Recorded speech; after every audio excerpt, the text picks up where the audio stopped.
So given the topic is digital trade, let's try and define what that means. And you really struggle to find a definition of the digital trade. But we can safely say it's probably 5 things. One is digitally enabled transactions of trade in goods and services. Goods and services that are digitally or physically delivered. Involves consumers, firms and governments, which is quite important. Involves many different applications and interfaces, of course. And underpinning digital trade are data flows that enable global value change.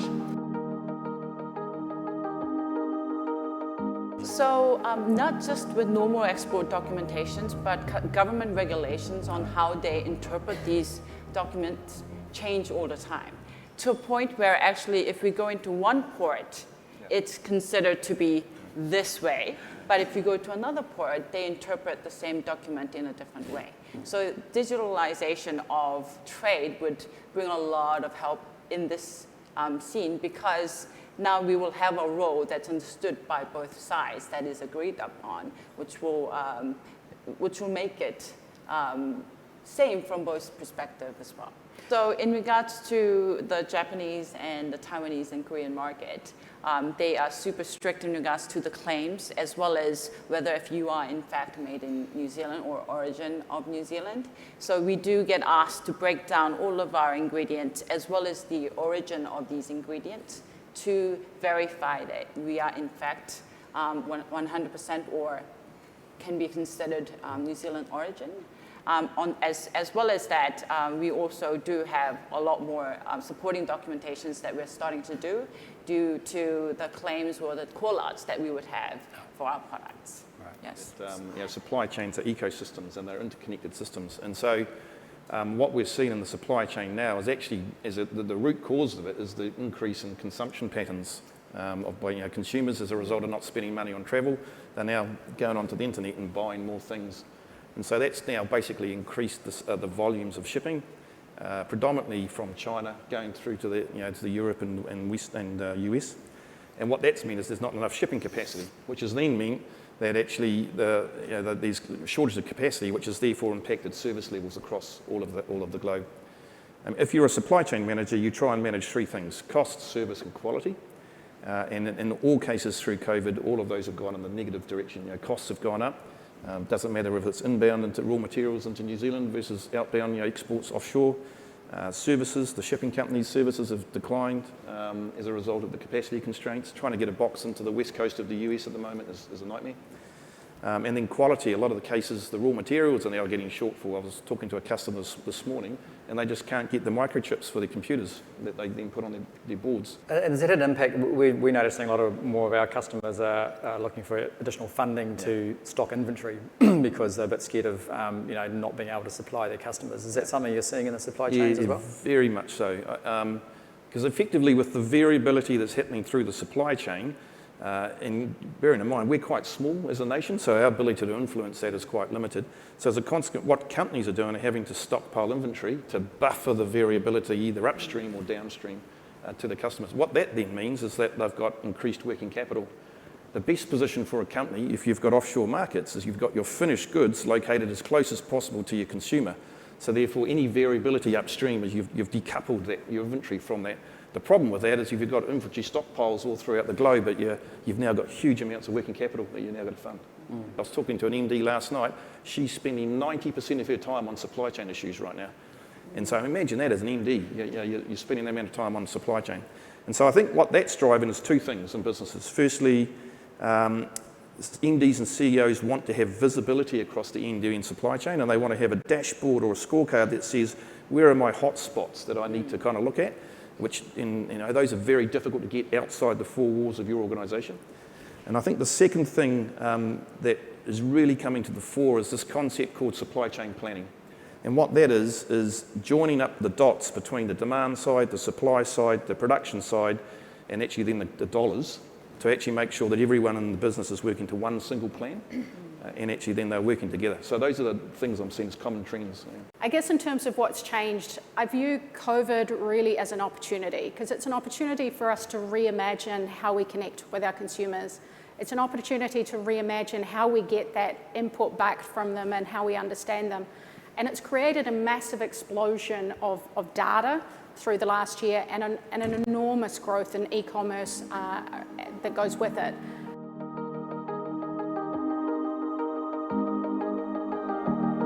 Digital trade is taking the consumer personalization to the extreme, where in order for us to serve the customer with the needed personalization, we need to use consumer data and collect and process those data as well as possible to give them that personalized experience.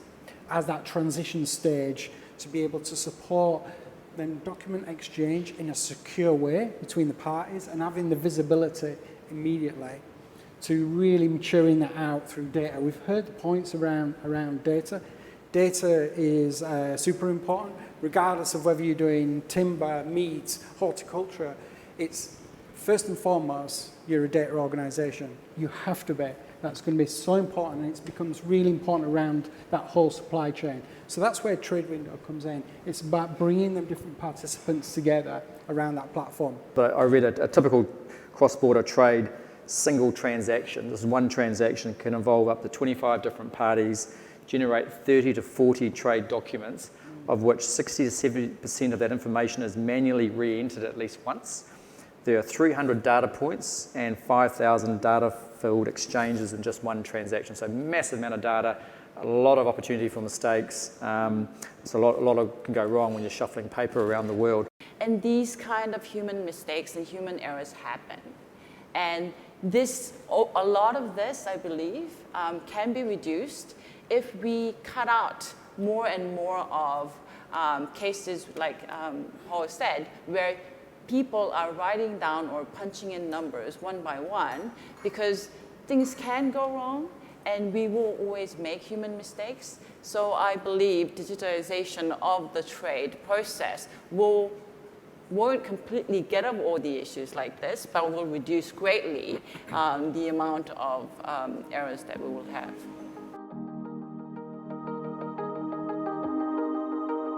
We've got certain documents that are still mandated that they have to be on paper.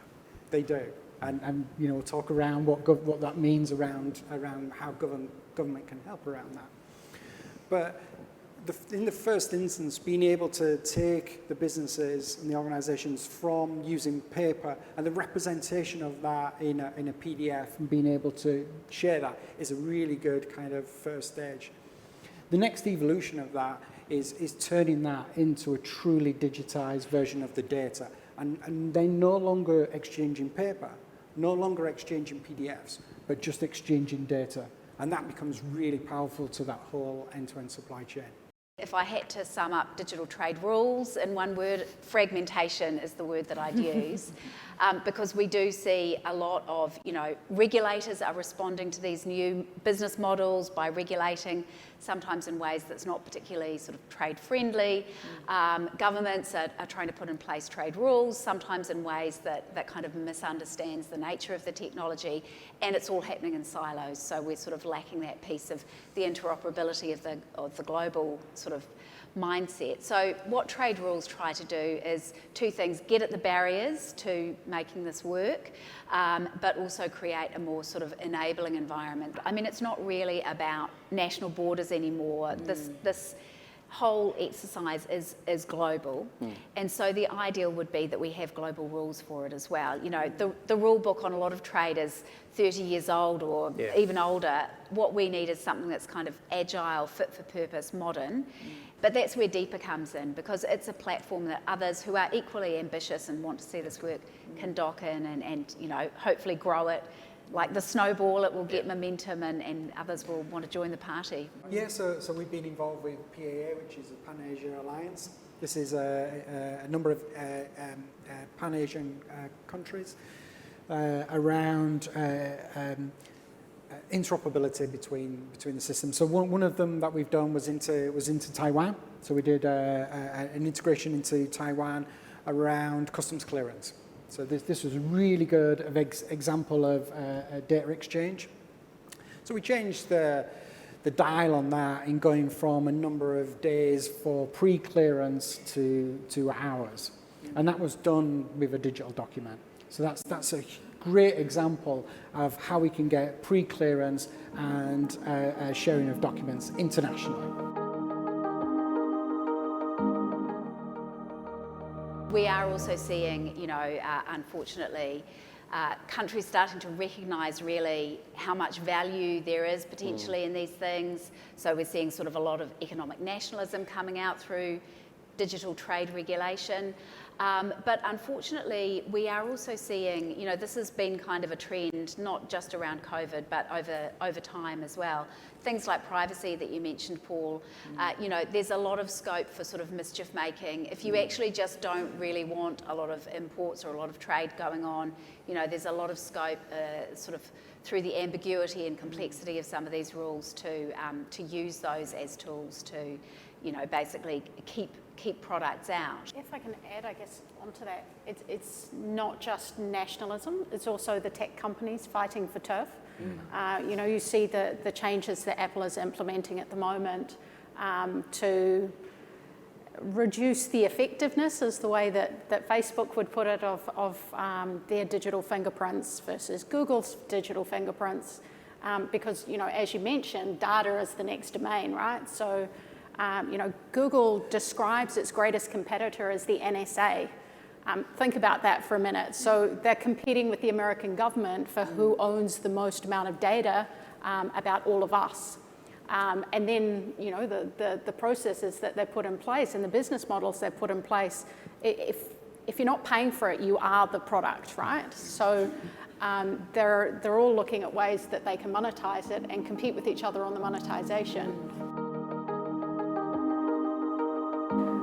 This is a new opportunity to take some of those tools of Google and Facebook and use them to find consumers and go, okay, this is who my customer is, this is who my ideal is, how do I find them, how do I use those tools to find them across the different geographies, and then probably throw some ethics on top of that to decide how much of that we actually want to do. It's all about digital.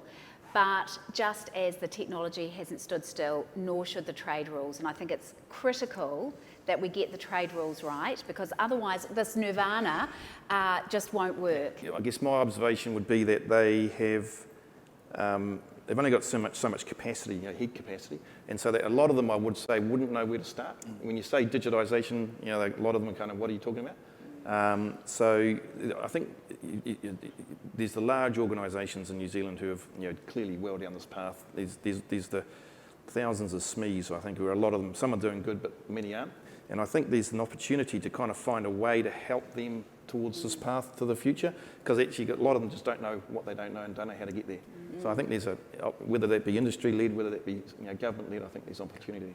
With COVID, I think extreme level of personalization is going to be the future of trade. Growing up in Asia, I was raised to think we, not me. And it was going to go through a slow process of, becoming a bit more westernized to be more me than we. But COVID has expedited this process greatly.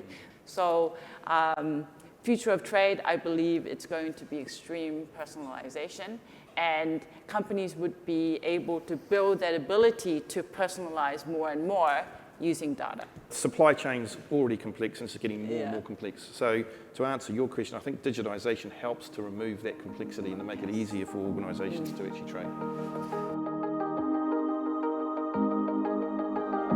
I think it's easy to take out of this conversation that everything's changed, and it has, but some bits of it haven't, right? The first thing is really understanding who your customer is, understanding where you're going to focus, understanding how that shopper or buyer goes through their journey, and then designing your digital fingerprints to match those journeys. Yeah, embrace. Don't fear that this is going to be a huge change. You can take it in bite-sized chunks, but also don't just look at it from an insular perspective. think of the rest of your supply chain and how you can actually work with the other stages in that, around that data exchange, because it's not just what you can do on your own, but it's what you can do with the other players in your supply chain. My tip would be, look, talk to the government. I mean, a lot of this stuff is being designed and the rules are being written by, middle-aged people like me. We should be getting my 7-year-old to design all of this stuff because it's just like breathing for him. But it's not. It's people with an analog mindset, and they really need to understand the business models, the technology, how it all works, what the points of friction are, and they're open to hearing from you. So I guess my biggest plea is, please, talk to MFAT, talk to MB, talk to customs about how it all works in the real world. I want to pick up on the points both Genevieve and Stephanie have said, and I think when companies look to the future and they think about their growth and where they're going to be, historically they hadn't had to look at the supply chain, but nowadays they now need to look at the supply chain as it gets more complex and more challenging. So I think, and going back to the government point, NZ Trade and Enterprise are doing a fantastic job of putting a new service out to help businesses actually just understand where their challenges are and how they can take that forward and how they can mitigate those issues to help them grow. So contact New Zealand Trade Enterprise. My tip would be to ask and ask and ask again. Ask NZTE, ask government, ask people like us, everybody else on the floor, ask the buyers, ask customers that you see on the floor, ask for what they want or what they're having trouble with, if they can help, if they can make introductions. People are way more giving than we think. And I think asking is always going to be my tip. I'll add you can ask ASB as well. Yeah.